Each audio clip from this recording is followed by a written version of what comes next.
주님께 나온 여러분들 환영합니다. 창세기 46장, 47장을 살펴보겠습니다. 드디어 이제 창세기가 이번 주, 다음 주까지 하면 50장까지 마칠 것 같아요.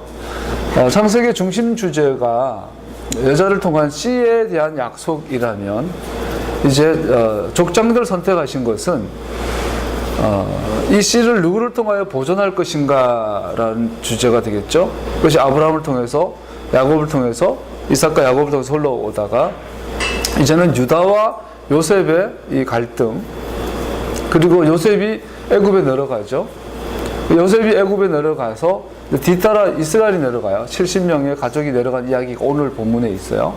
그래서 이제는 이스라엘 안에 씨에 대한 약속을 보존시킨 것을 볼 수 있어요. 약속을 따라. 그래서 그들이 400년 동안 큰 민족을 이루죠. 이제는 이스라엘이라는 아브라함이라는 개인 족장이 아니라 이스라엘이라는 큰 민족이 씨에 대한, 메시아에 대한 약속을 갖게 돼요. 그래서 그들이 이제 출애굽기로 넘어가면 이제 패싹을 경험하고 시내산에서 언약을 맺고 레위기의 삶으로 광야로 훈련받는 모습들이 앞으로 계속 전개가 되겠죠. 우리가 나눈 것처럼 지금은 야곱의 약전이 이러하니라 그러면서 요셉의 이야기가 주로 이루고 있는 본문들을 살펴보고 있어요. 요셉은 우리가 지난주까지 살펴본 것처럼 성경에 나오는 모든 지혜자의 원형이다. 야곱은 계시를 받는 자고 요셉은 그 계시를 해석하는 자예요. 모세는 토라를 받는 자였고 이 토라를 이 땅에 적용하는 자는 여호수아예요. 그래서 여호수아와 요셉의 공통점은 뭐죠?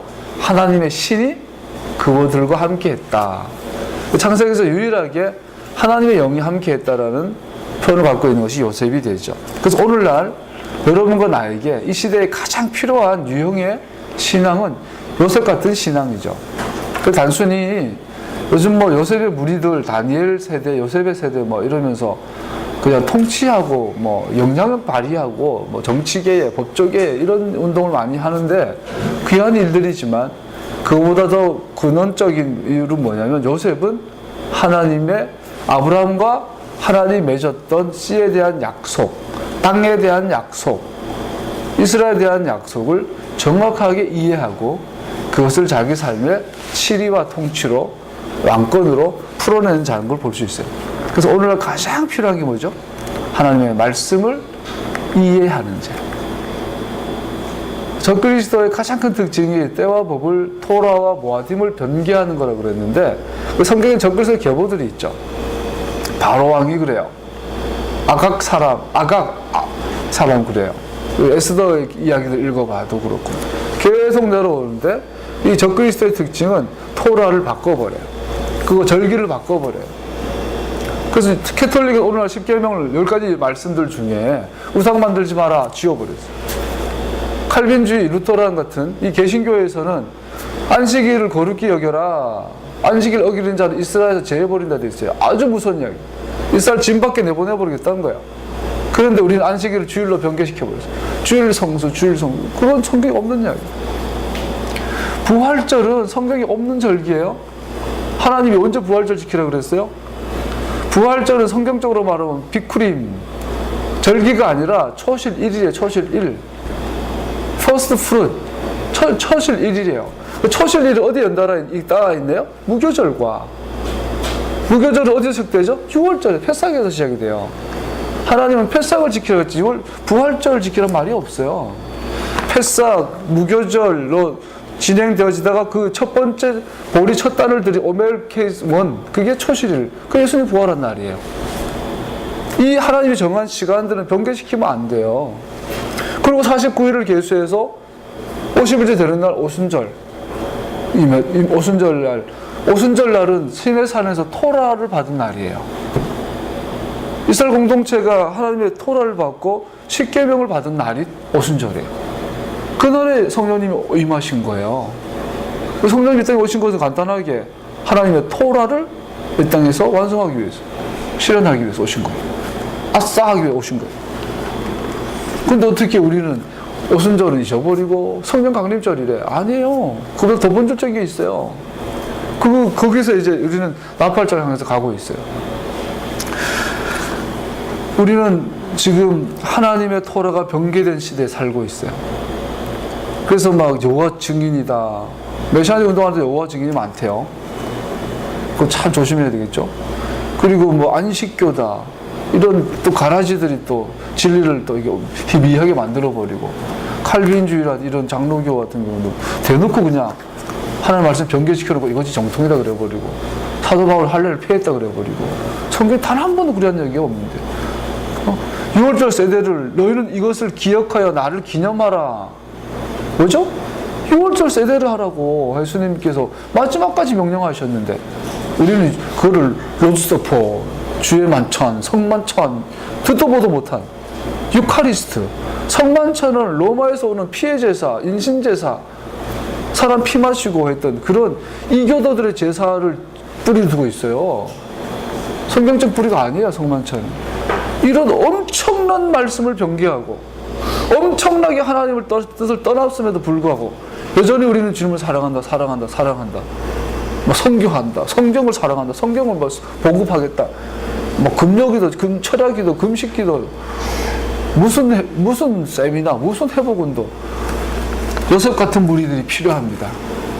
요셉의 특징은 통치하고 다스린 능력자 이전에 하나님 말씀을 1.1획도 변개치 않고 그대로 이해하고 그대로 해석하고 그대로 전하는 자였습니다. 그것을 이 땅에서 실행하는 자였습니다. 할렐루야. 하나님의 영이 이 마지막 때에 다시 한번 부어지고 있습니다. 오늘 46장은 그 요셉이 애굽에 내려가서 대제 총리가 되고, 지난 장에 성대들과 상봉하게 되고 수레들을 보내서 아버지를 모셔오세요 그래요. 그래서 야곱이 처음에 안 믿다가 요셉이 보낸 수레를 보고 믿고 이제는 내려오는 이야기예요. 그래서 이제는 이스라엘이 애굽으로 내려가요. 이 이야기가 좀 재밌지 않나요?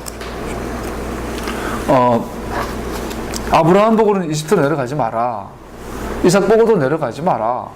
그런데 야곱 보고 내려가라고 그러는 거예요. 근데 이것은 뭘 의미하나요? 뭔가 특별한 하나님의 계획을 지금 암시하고 있는 거죠.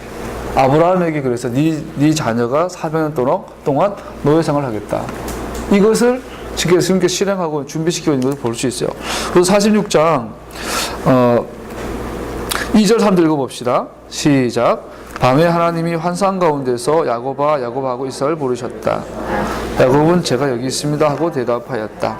하나님 말씀하시다. 하나님이고 너의 하나님은 누구다.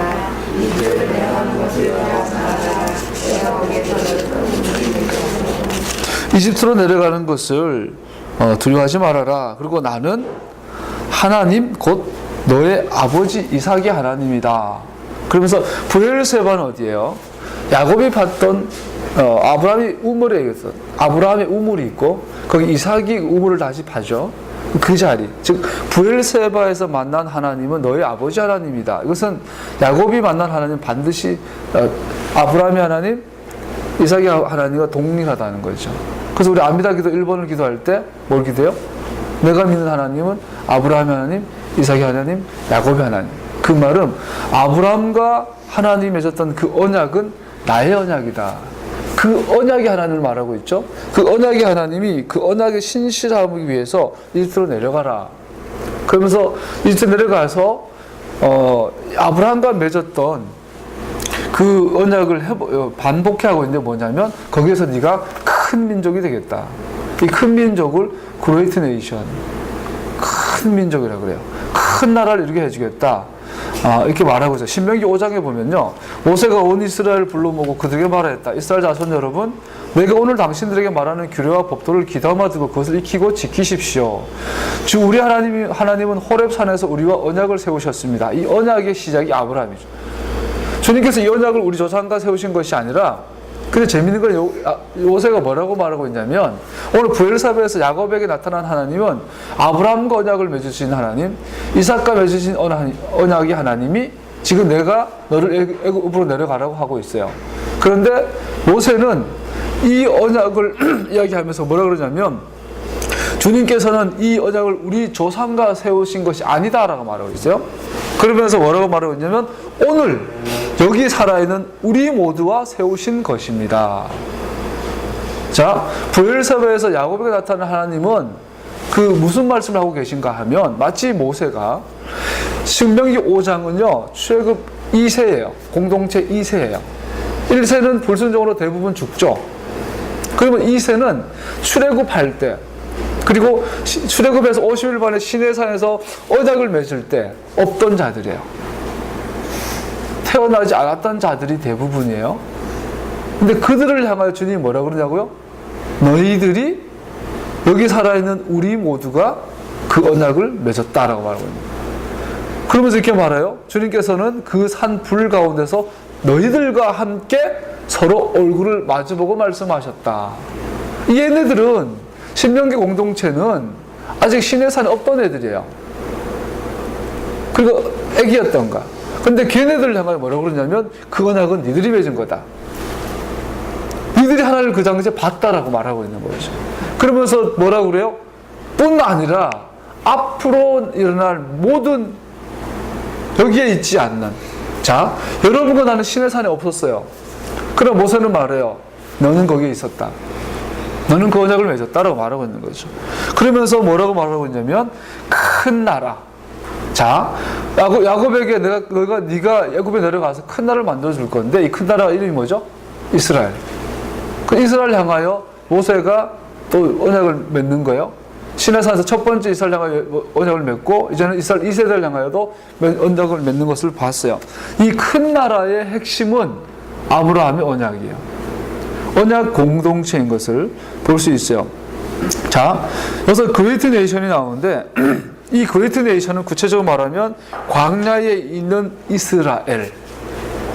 할렐루야. 자, 굉장히 중요한데요. 어제 우리가 배웠던 레위기 14장의 토라 포션을 생각해 보세요. 레위기는 제사와 제사장의 이야기예요. 그리고 레위기의 대상은 반드시 이스라엘이에요. 이스라엘 밖의 사람들에게 주어진 책이 아니에요. 즉 패삭 공동체예요. 야곱이 70명을 데리고 이집트로 내려가서 400년 만에 큰 나라 그레이트 네이션이 돼요. 이 네이션이 출애굽해요, 탈애굽해요, 패삭해요. 6월절을 지나서 하나님에게 뭐가 되죠? 구원받아요. 예수 믿고 구원받는 거예요. 그래서 이 구원받은 공동체가 시내산에서 언약을 맺죠. 결혼하죠. 하나님과 결혼하고 나면 그때 주어진 게 뭐예요? 레위기예요. 그때 성막을 만들고 성막의 제사제들 중심으로 제사장 역할에서 말씀하고 있어요. 그러고 나서 그것이 이제 9장까지 되어지다가 10장에 나답과 아비후가 죽어요. 그래서 성막제도, 제사제도의 절대성에서 주님께서 강조하는 거 볼 수 있어요. 하나님께서 명령한 그대로의 제사, 규례와 명령과 규칙대로 지키지 않는 제사는 무효해요. 할 뿐 아니라 죽임이 오죠. 그러고 나서 11장부터 11장에는 여자가 아이를 낳았을 때 부정하다. 마치 여자가 월경할 때처럼 부정하다. 13장에 이제는 악성피부병, 소위 문둥병. 문둥병 아니지만 악성피부병 얘기 나와요. 부정하다. 그리고 14장에서 뭐요? 이 부정한 자들의 특징은 격리되어져야 돼요. 아이 낳은 여자를 격리해야 되는데, 그럼 집 밖으로 내보내야 되는데, 아이를 낳았을 때 그럴 수 없으니까, 이 아이를 낳은 산모는 집 안에서 격리하고, 몸에 병이 걸린, 피부병, 악성피부병 걸려서 전염병 걸린 사람은 진 밖으로 격리해버려요. 자, 진 밖은 뭐죠? 어둠의 땅, 희망이 없는 땅, 죽음의 땅. 본인 스스로는 절대로 이스라엘 진 가까이 캠프 안으로 다가가지 못해요. 할 수 있는 건 소리 지르는 거예요. 왜냐하면 이 피부병 환자가 정하다고 선언되어야만 진 안으로 다시 들어올 수 있는데 그 역할을 해줄 사람은 오직 제사장. 그러면 본인이 제사장 앞에 나아갈 수 없어요. 문둥병 환자니까. 전염병 환자니까. 그러면 제사장이 진 밖으로 나와야 돼요. 이것이 예수님의 성육신의 비밀이라고 그랬죠. 그래서 순결한 장소의 제사장이 불결한 장소로 나와주시는 것. 이것이 하늘에서 하나님과 동등됨을 취할 걸 여기지 아니하시고 이 땅에 죄인으로 와주신 거예요. 죄인 가운데 오셔서 우리에게 뭘 하죠? 정하다고 선언해 주시는 거예요. 그럼 우리는 그분의 손을 잡고 진 안으로 들어가죠. 자, 이것은 마치 예수님이 나무에 달리셔서 죽으시고 장사 되시고 부활하신 이야기예요. 제사장이 진 안에서 진 밖으로 나와서 부정한 자를 살피고 정하다 선언하고 다 진 안으로 데려가는 것은 죽음을 이야기하는 거예요. 즉 진 밖은 죽음의 자리, 진 안은 생명과 부활의 자리. 이 큰 나라가 뭐죠? 그 결론이, 이 큰 나라는 뭐죠? 하나님의 나라예요. 광야에서 모세 시대에 이 지구에 임한 하나님의 나라는 뭐였어요? 이스라엘이었어요. 그 광야에 있는 이스라엘 공동체 진이 하나님의 나라, 즉 천국이에요. 할렐루야. 굉장히 중요한 이야기죠. 그래서 진 밖에 있는 부정한 자를 진 안으로 이끌어들이는 이 레위기의 이야기를 살펴보는데, 이것은 그레이트 네이션의 본질 이야기함에 있어서 굉장히 중요하죠. 이 이야기가 야곱에게 지금 다시 한번 주어지고 있고, 이것은 원래 아브라함에게 주어졌던 약속이었던 것을 알 수 있어요. 자, 언약 공동체로서의 나라.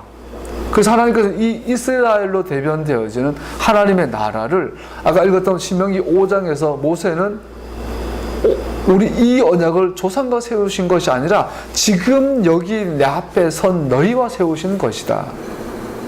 동서고금 시대와 장소를 초월해서 이 언약 가운데 들어가는 자들을 뭐죠? 이스라엘이라고 그러는 거예요. 할렐루야. 예수 믿는다라는 것은요, 예수 믿는다는 게 뭘까요? 믿습니다. 나의 신념이 아니잖아요. 주님의 언약 가운데 들어가는 걸 말하는 거예요. 이 믿음이에요. 그래서 요한복음에 나오죠. 예수님을 믿는 자 곧 그를 영접하는 자. 뭘로 영접해요? 이스라엘의 왕으로. 예수님이 나무에 달릴 때 머리에 뭐가 붙어요? 유대인들은 자칭 유대인의 왕이라 했죠. 로마인들은 유대인의 왕, 예슈아 적어놨어요. 예슈아 마시아 적어놨어요.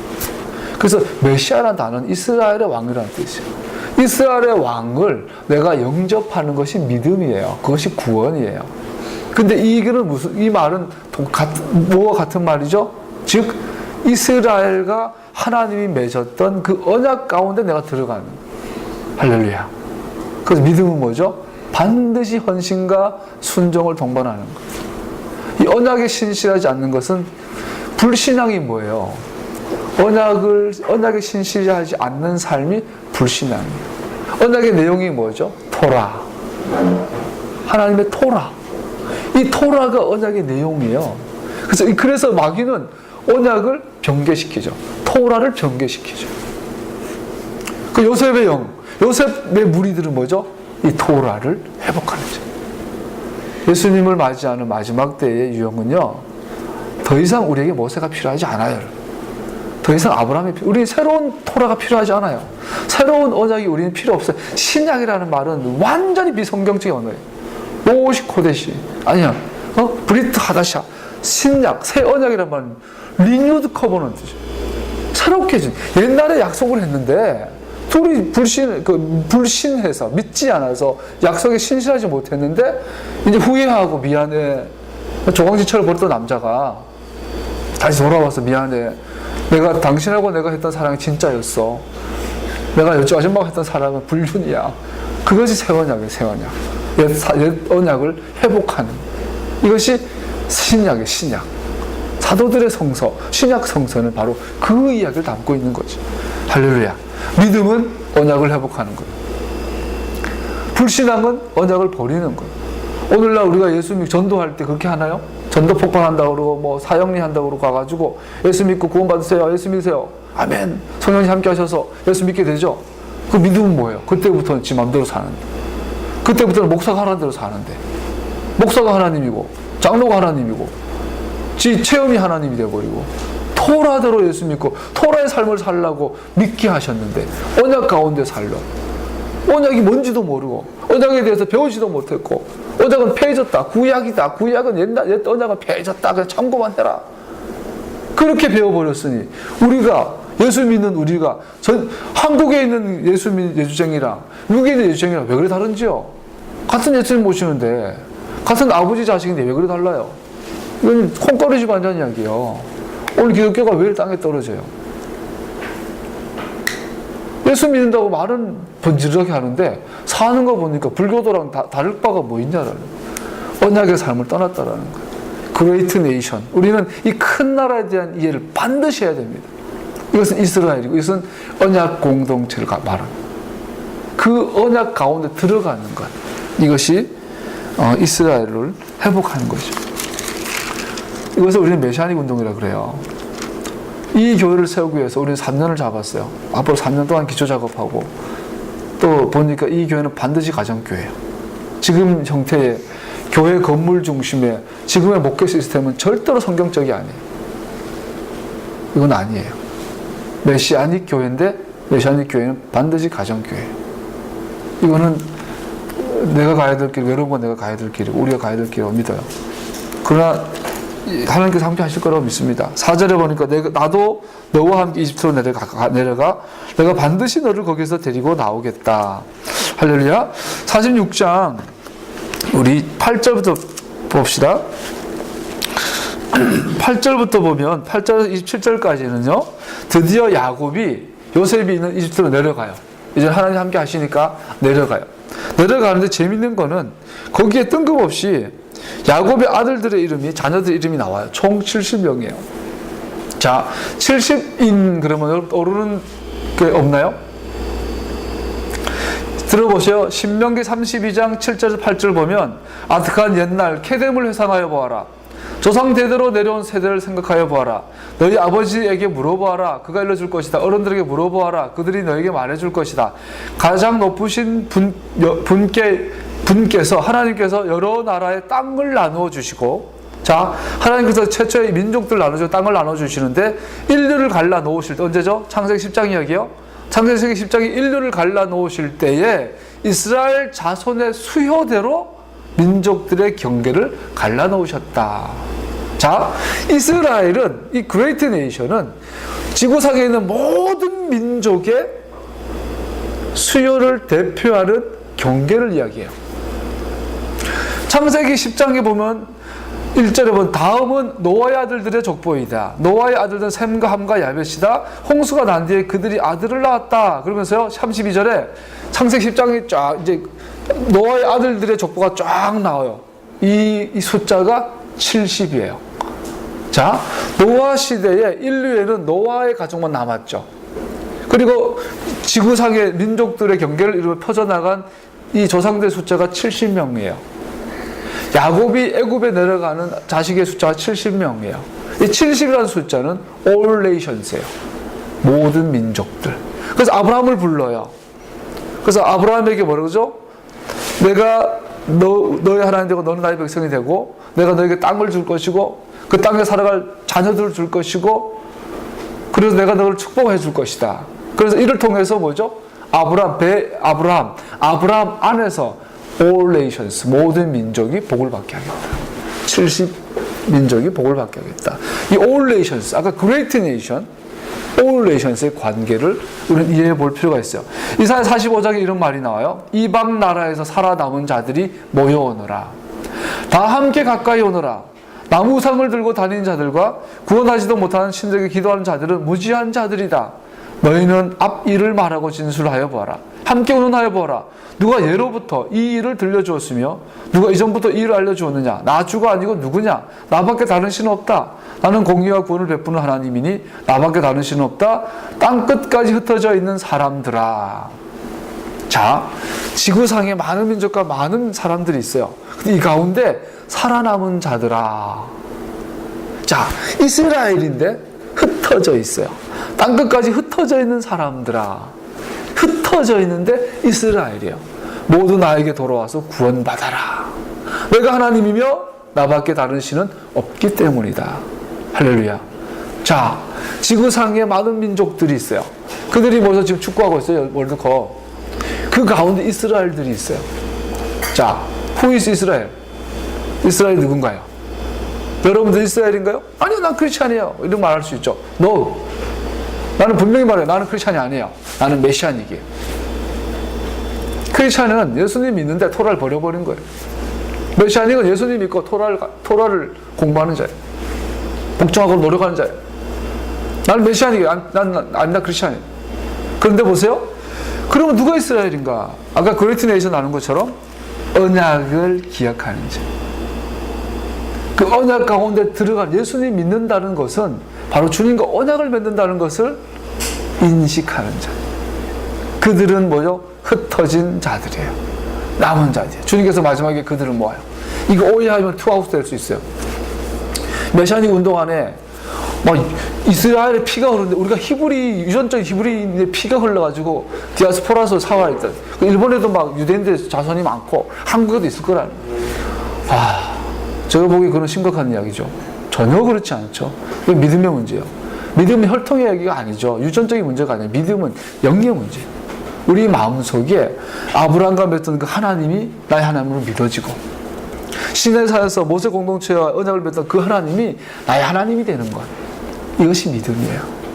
예수님이 바로 누구예요? 예수님 믿는 믿음을 구분받는데 예수님이 바로 아브라함과 언약을 맺으신 그 하나님이 예슈아인 것을 보는 거예요. 시내사에서 모세 공동체에 대해서 구름 가운데 천둥 가운데 나타나셔서 같이 식사를 하고 청명한 하늘 가운데 보좌에 앉으셨던 그 아도나이 엘로힘 주님이 바로 누구라고요? 예슈아이신 것을, 예수님이 그분이신 것을, 창세기 1장에서 세상을 창조하시고 이 땅에 우리를 위해서 마른 땅, 좋은 땅을 마련하신 분이 예수님이신 것을 보는 것이 예수님을 믿는 믿음이에요. 할렐루야. 그 믿음의 공동체를 뭐라고 그런다고요? 이스라엘. 하나님께서 그들을 불러 모으신대요. 그 이야기를 예언적으로 보여주는 이야기가 70명이라는 이름을 구태여 적고 있는 거예요. 이 중요한 성경책에 관심도 없는 그냥 야곱의 자식 70명 내려갔다 그러면 되는데 일일이 하나하나 이름을 불러줘요. 이건 하나님의 마음속에 담겨. 대제사장의 가슴에는 흉패가, 판결 흉패가 있고 판결 흉패는 12지파의 보석들이 가슴에 담겨 있어요. 대제사장 예수님의 가슴에는 이스라엘이 담겨 있어요. 대제사장 예수님의 어깨에는 이스라엘이 올려져 있어요. 하나님은 이스라엘밖에 몰라요. 그래서 나는 신랑이고 너는 나의 아내야, 신부랑. 이스라엘은 신부예요. 그래서 하나님의 대적, 하나님의 원수가 누구예요? 이스라엘을 저주하는 자. 아브라함에게 약속을 하면서 이스라엘 축복한 자를 내가 축복하고 이스라엘 저주한 자를 내가 저주하리라. 발람이 이스라엘 저주하려고 그랬더니 하나님이 그래버려. 나는 이스라엘에서 죄를 발견하지 못한다. 이스라엘 저주한 자를 내가 저주하리라. 할렐루야. 그 언약 공동체. 주님 마지막 예수님의 재림은 뭐죠? 흩어진 이스라엘을 모으시는 거예요. 흩어진 믿는 자들을, 믿음의 사람들을 모으신 거죠. 신명기 10장에 보면 이런 말씀이 있어요. 당신들의 조상이 이집트로 내려갈 때는 모두 70명밖에 되지 않았지만 주 당신들의 하나님은 이제 당신들을 하늘의 별과 같이 많게 하셨습니다. 큰 나라를 이루게 하셨습니다. 할렐루야. 물어봅니다.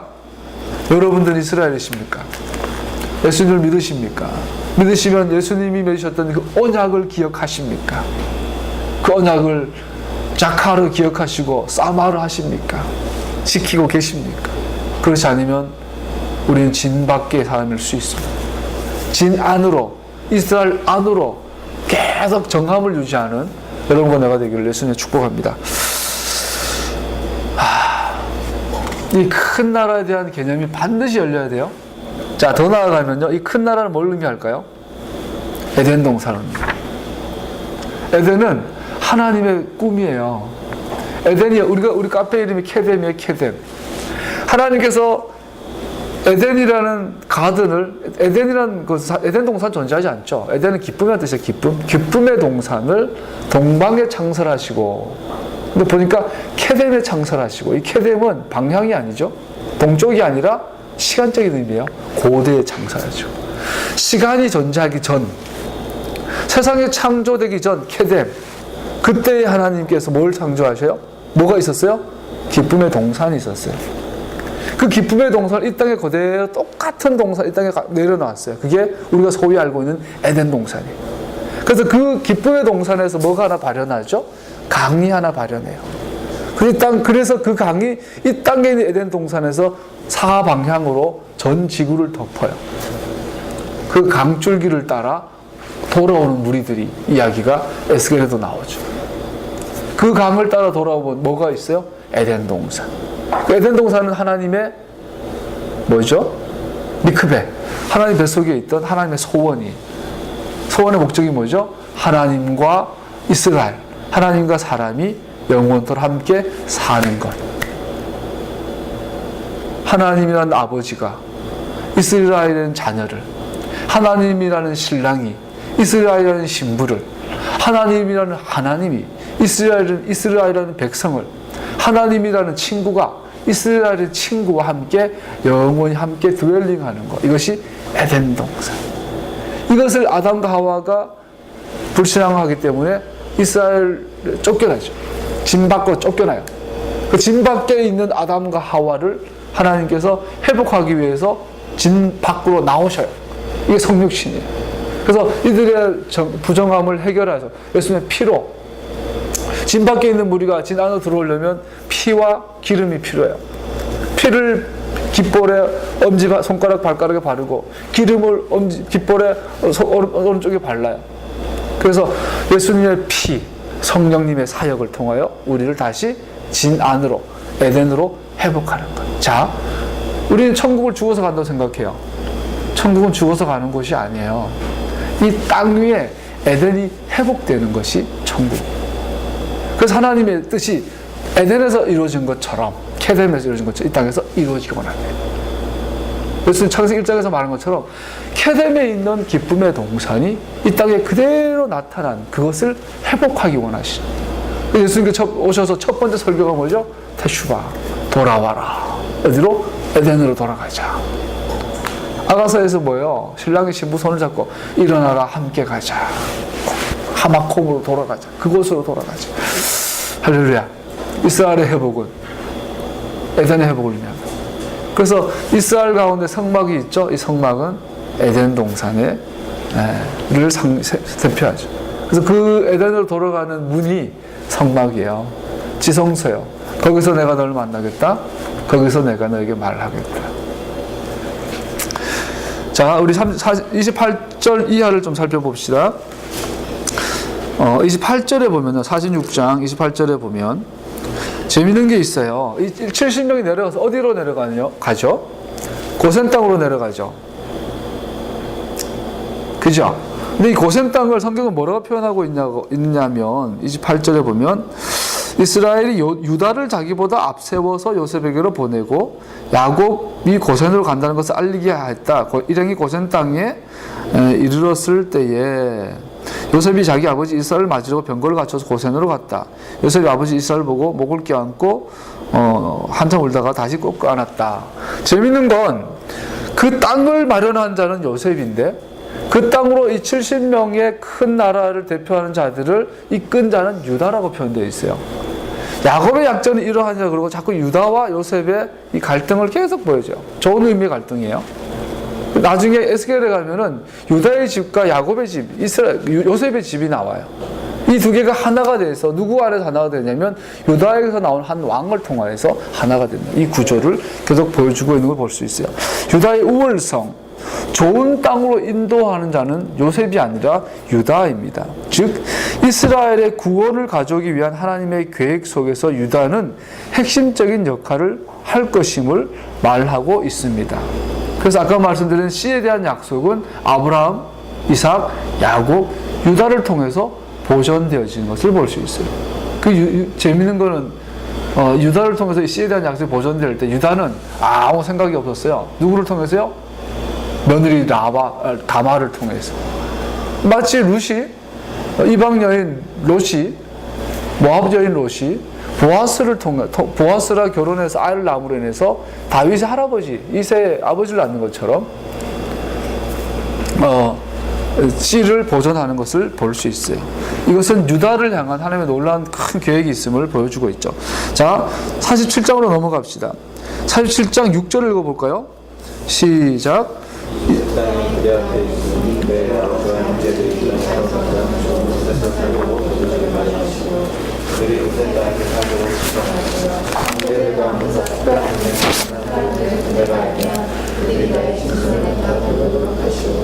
예, 이 땅에서 가장 좋은 곳, 가장 좋은 곳. 자, 이제 하나님께서 애굽으로 이스라엘을 인도하시는데 이 70명을 유다가 인도하는데 어디로 갔냐면 고센 땅으로 가는데 이 고센 땅을 요셉이 뭐라고 표현하냐면 요셉과 유다의 놀라운 협력을 통해서 이스라엘이 보존돼요. 근데 어디냐면 가장 좋은 땅. 좋은 땅 보면 기억나지 않아요? 토부한 땅. 창세기 1장에서 하나님께서 태초에 천지를 창조하신다. 그러고 나서 제일 먼저 한 행위가 뭐죠? 빛이 있으라. 공사를 시작해야 되니까 집을 지어야 될 거 아니에요.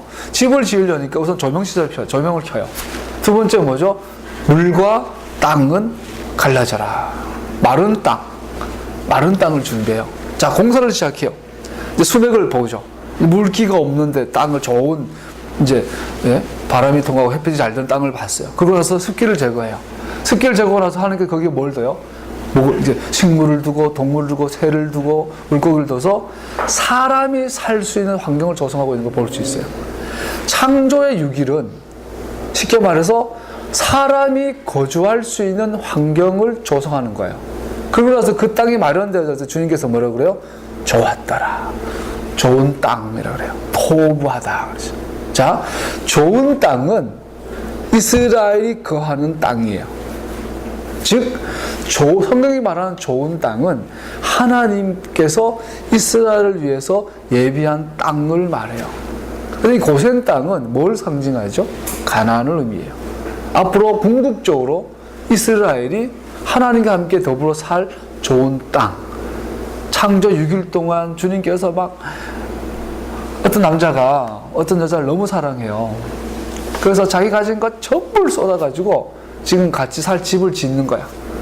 나도 인생의 목적 중에 하나가 직접 내 집을 한번 지어보는 건데요.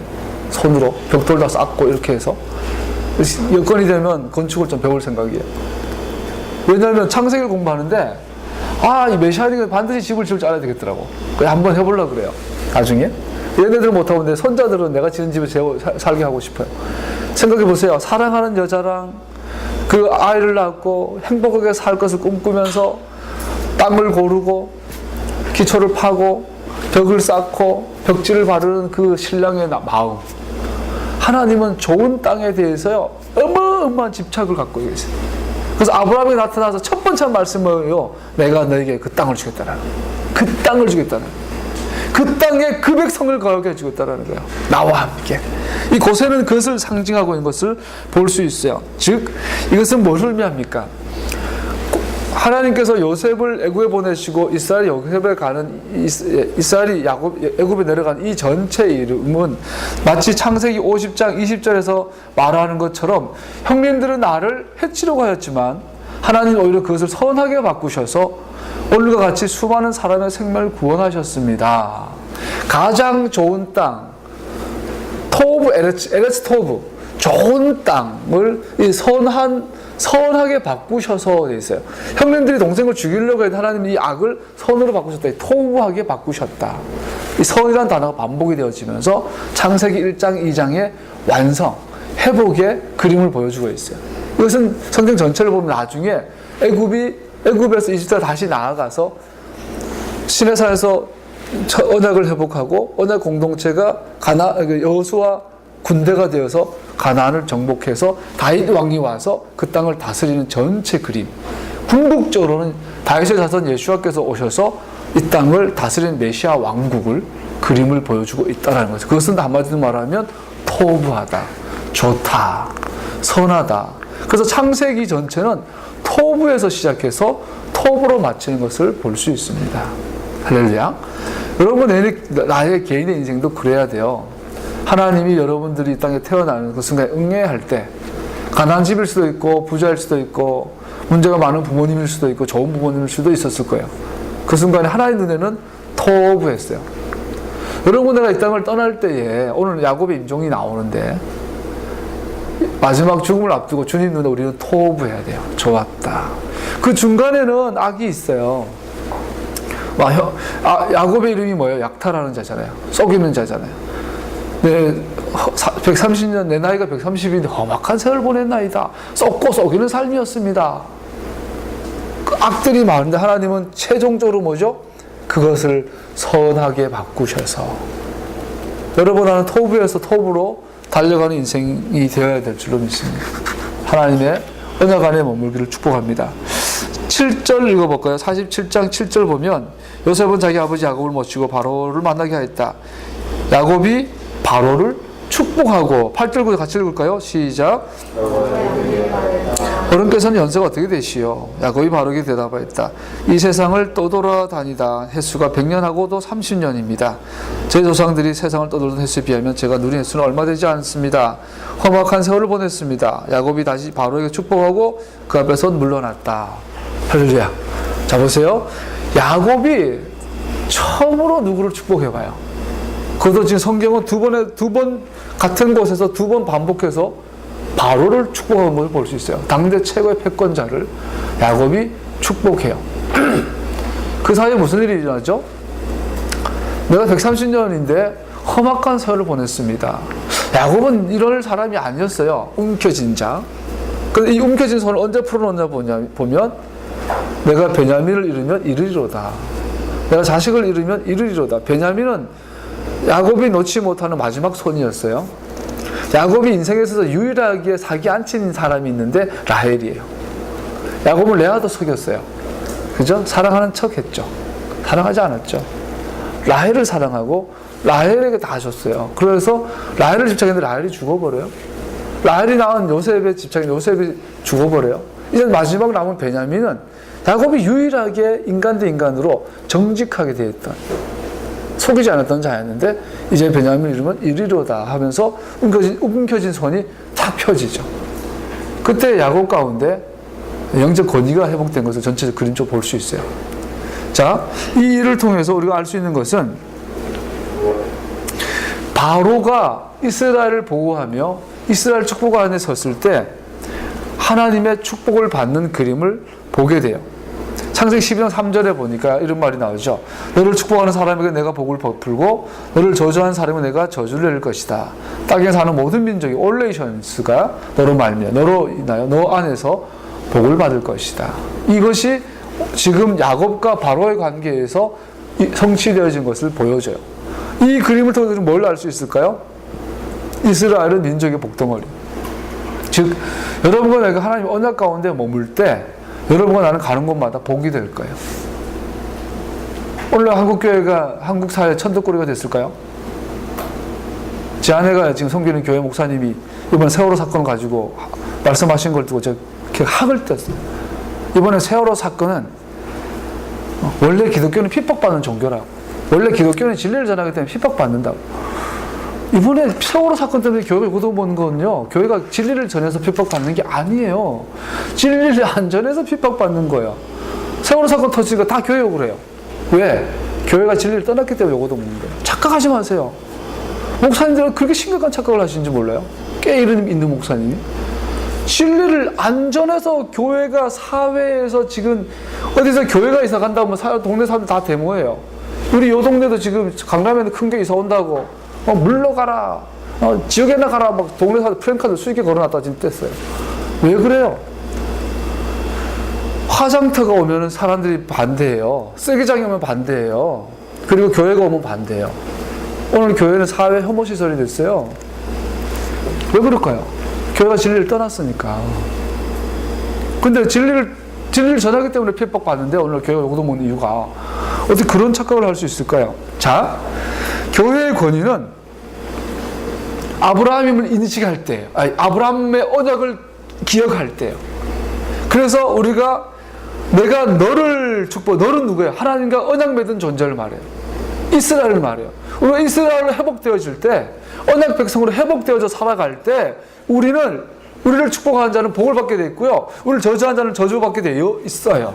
즉, 그래서 우리가 가는 곳마다 우리는 복의 근원이 되어 살아가는 거예요. 아브라함아, 너는 복이다. 이 말은 네가 언약 가운데 머무를 때에 너를 저주한 자는 저주받을 것이고 너를 축복한 자는 축복받을 것이다 라는 이야기.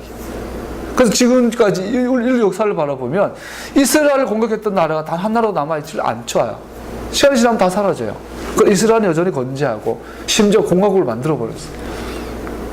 마지막 때에 하나님께서는 이스라엘을 궁극적으로 회복하실 거로 믿습니다. 더군다나 이 야곱이 바로를 축복했던 이 장면은 너희 부모를 공경하여라. 주 너희 하나님이 명하신 것이다. 그래야 너희는 주 너희 하나님이 너희 준 땅에서 오래 살면서 복을 누린다. 이 그림을 연상하게도 만들죠. 내 부모를 공경하라. 내 부모를 카바드해라. 무겁게 여겨라. 어디 가서 내 부모를 가볍게 여기고 내 부모에 대해 험담하지 말아라. 두 번째, 내 부모의 말에 순종해라.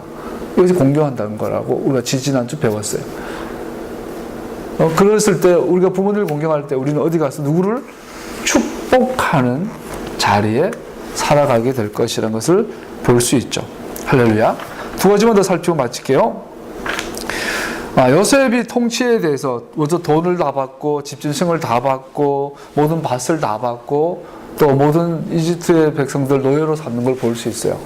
사회학자들은 이걸 가지고 요셉이 너무 독재적이다 이렇게 말하기도 하는데 이것을 영적으로 이해하세요. 요셉은 그들의 생명을 준 거예요.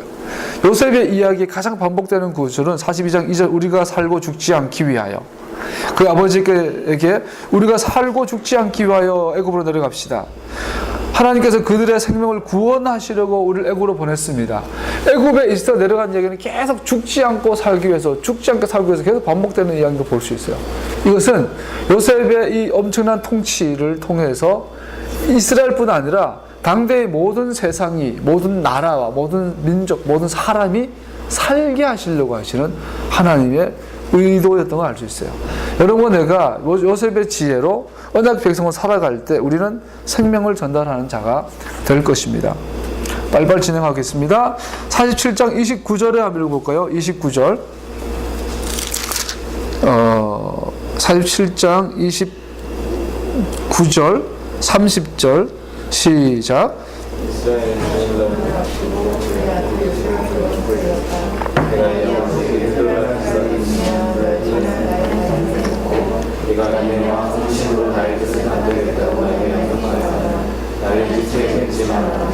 내가 눈을 감고 조상들에게 돌아가면 나를 이집트에 옮겨서 조상들에게서 누우신 그곳에 나를 묻어다오. 요셉이 대답하였다. 아버지 말씀대로 하겠습니다. 자, 야곱의 임종이 나와요. 야곱이 여기서 같은 구조가 난 이스라엘은 죽을 날을 앞두고 나를 이곳에 묻지 말아라. 이 두 구조. 이것은 계속 반복돼야 돼요. 창세기 4장에 보면요. 아브라함은 이제 나이가 많은 노인이 되었다. 주님께서는 아브라함이 하늘마다 복을 주셨다. 이제 아브라함도 이제 임종 앞에 뒀어요. 그러면서 아브라함이 자기 집 모든 소를 맡아본 늙은 종에게 말했다. 너의 손을 나의 다리 사이에 넣어라. 나는 네가 하늘의 하나님, 땅의 하나님이신 주님을 두고서 맹세하길 바란다. 너는 나의 아들의 아내가 될 여인을 내가 살고 있는 이곳 가나안 사람의 딸에게 찾지 말고 나의 고향, 나의 친척이 사는 곳으로 가서 거기에서 나의 아들 이삭의 아내 될 사람을 찾겠다고 나에게 맹세하여라. 자, 이 땅에 대해서 이 땅 여인을 만나지 말고 고향에 가서 그 여인을 데리고 와서 그 여인을 이 땅으로 데려오라는 거예요. 근데 나중에 종이 주인님 그리고 안 온다 그러면 이삭을 데리고 갈까요? 안 된다. 그럴 경우는 결혼하지 말아라. 이렇게 하는 거예요. 그래서 이 땅에 대해서 나이 든 아브라함은 이 땅에 대한 약속을 갖고 있는 걸 볼 수 있어요. 그 다음에 야곱도 마찬가지죠. 죽음을 앞둔 야곱이 명령이 뭐죠? 나를 이 땅에 묻지 말아라. 데리고 나가라. 조상들이 누워 계신 그 땅으로 가라. 아까 말한 좋은 땅, 토부한 땅, 하나님이 이스라엘과 함께 거하기로 정한 땅, 그곳으로 데리고 가라. 요셉이 50장에 보면 요셉도 마찬가지예요. 요셉이 자기 친족들에게 말하였다. 나는 곧 죽는다. 그러나 하나님께서 반드시 너희를 돌보시고 너희를 이 땅에서 인도하여 내셔서 아브라함과 이삭과 야곱에게 맹세하신 땅에 이르게 하실 것이다. 요셉 이스라엘 자손에게 맹세를 시키면서 일렀다. 하나님께서 반드시 너희를 돌보실 날이 온다. 그때 너희는 나의 뼈를 이곳에서 옮겨서 그리고 가지고 가야 한다. 할렐루야. 아까 열방에서 남은 자들을 모으겠다 했어요. 어디로요? 아브라함이 묻혀있는 땅, 야곱이 묻혀있는 땅, 요셉이 묻혀있는 땅으로 옮겨야 돼요. 그것을 어디요? 이스라엘이에요. 자, 이 땅에 대한 예보, 우리는 교회가 이스라엘이라고 그래요? 전혀? 교회가 이스라엘을 대체했다고 그래요? 전혀 교회는 이스라엘을 대체한 게 아니라 이스라엘은 여전히 이스라엘이에요. 이스라엘 땅을 향한 하나님의 계획은 영원해요. 아브라함의 언약의 핵심의 내용은 땅에 대한 약속이에요. 그 땅을 죽음 앞둔 아브라함이, 이삭은 그 땅을 떠난 적이 없고 늙어서, 그리고 야곱은 역시 죽음을 앞두고 그 땅으로 돌아가요. 요셉도 죽음을 앞두고 그 땅으로 돌아가요. 주님은 그 땅에 오셨고 그 땅에 사셨고 그 땅에 죽으셨고 그 땅에서 승천하셨고 그 땅으로 재림하실 거예요. 우리는 그 땅의 백성이 되어야 해요. 요한계시록에 나오는 장광고가 큰 거룩한 성 새 예루살렘은 그 땅으로 임해요. 지구는 둥글어요. 날짜가 다르고 시간이 달라요. 예수님의 재림은 같은 날 같은 시각에 오실 거예요. 어디가 기준일까요? 예루살렘. 그 땅이 기준이에요. 그래서 모아dim 절기가 중요한 이유가 그 땅의 스케줄을 정한 장소에서 정한 시간대로 하나님의 계획이 진행되어지고 있는 것. 이것이 이스라엘이에요. 우리 가운데 회복되어야 될 줄 압니다.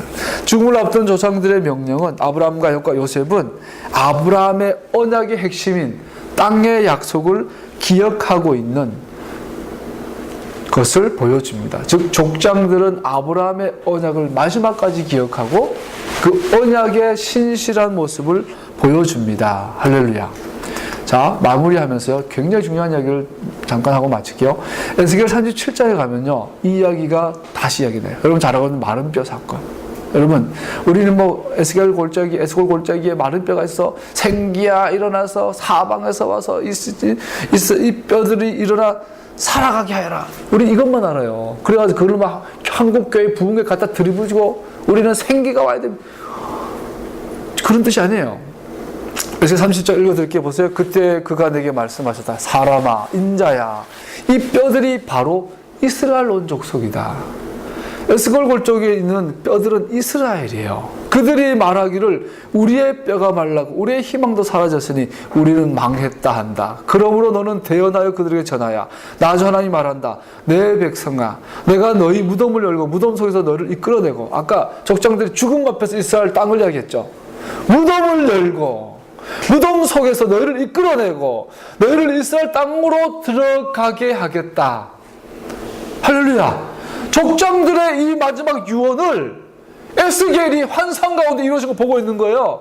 내 백성아, 내가 너희의 무덤을 열고 그 무덤 속에서 너희를 이끌어낼 그때야 비로소 너희는 내가 주인 줄, 아도나인 줄 알 것이다. 내가 내 영을 너희 속에 두어서 너희가 살 수 있게 하고 너희를 너희 땅에서 데려다가 네가 살고 있는 그 땅에서 데려다가 놓겠으니, 너희의 땅에 데려다 놓겠으니 그때야 비로소 너희는 나 주가 말하고 그대로 이룬 줄을 알 것이다. 나 주의 말이다. 하나님의 신실하심이란 뭘까요? 하나님이 신실하다는 것은 그 땅에 대해서 약속하시고 이스라엘을 열방에서 끌어모아서 그 땅으로 이주시켜가지고 그 땅을 회복하겠다라는 것이 성취되는 것을 보면 나는 약속을 지키는 것을 네가 알아보게 될 것이라는 거예요. 나는 약속에 이만큼 신실하니까 죽음에 있는 너를 살리기 위해서 내가 죽어줄 테니까 너희도 나에게 약속에 대해서 신실하라는 이야기예요. 할렐루야. 그러면서 이스라엘의 회복에 대해서 얘기하면서요, 너 사람아, 너는 막대기 하나를 가져다가 그 위에 유다 및 그와 연합한 이스라엘 자손이라고 써라. 막대기 두 개가 있는데 하나는 유다의 막대기, 하나는 에브라임의 막대기, 곧 요셉 및 그와 연합한 이스라엘 온 족속, 유다의 막대기와 요셉의 막대기로 써라. 그리고 두 막대기가 하나가 되게 하여 그 막대기를 서로 연결시켜라. 그것들이 내 손에서 하나가 될 것이다. 이거를 투하우스 한 사람들이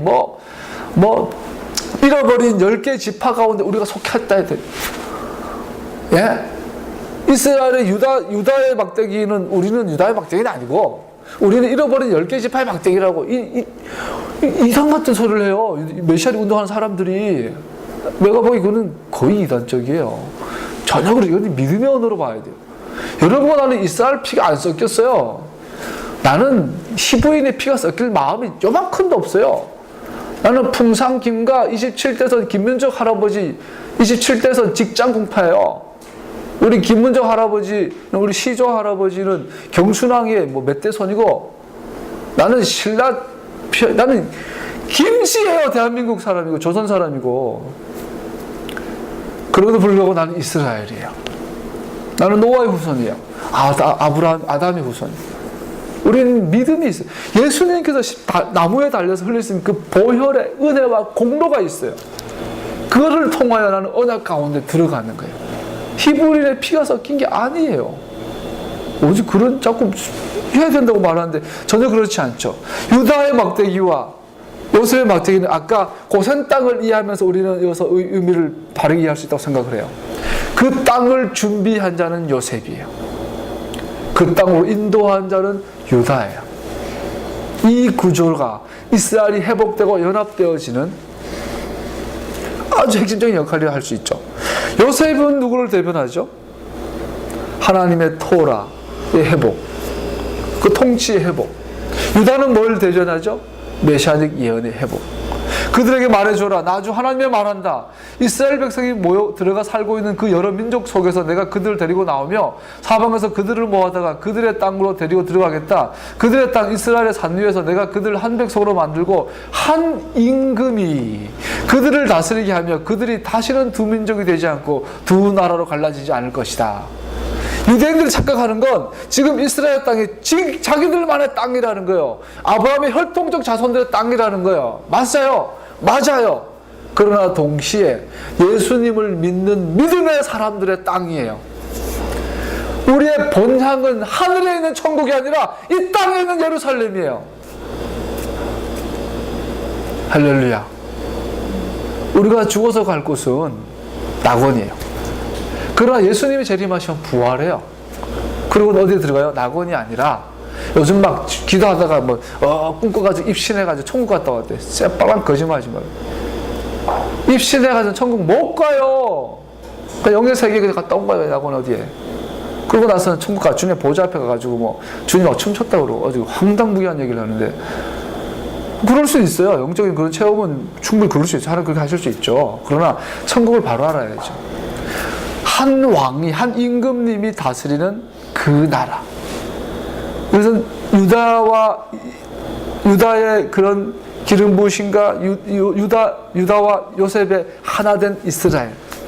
이것은 예수님의 보혈을 통해서만 완성되어지는 것이죠. 내 종 다윗이 그들 다스리는 왕이 되어 그들 모두를 거스르는 한 목자가 될 것이다. 그들 내 규례를 지키고 살고 내 율례, 토라를 지켜 실천하게 될 것이다.